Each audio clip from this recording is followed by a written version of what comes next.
થઈ જશે ગમે તે બાબતે।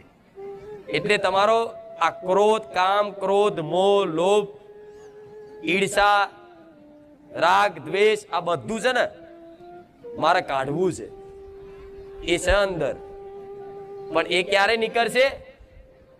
જ્યારે તમે રોજ અહીં આવતા જતા રહેશો, મારી વાતોનું પાલન કરશો, તારે આ બધા કામ, ક્રોધ, મોહ, લોભ રૂપી રહિત થઈ ગયા ને એટલે આખો સંસાર તમારો, આખી દુનિયા તમારી સમજી લેજો, આખી દુનિયા તમારી। એનું કારણ શું કે આખી દુનિયામાં અમારી કેમ નહીં? તો આખી દુનિયામાં માતા બધી જગ્યાએ છે ને, કણ કણમાં, દરેક જીવોમાં છે ને માતા, ભગવાન ગણો જે ગણો, બધી એક જ દેવી શક્તિ, ભગવાનનું એક જ તત્વ છે, એક જ શક્તિ કાર્ય છે, બધાના રૂપ એક ભગવાને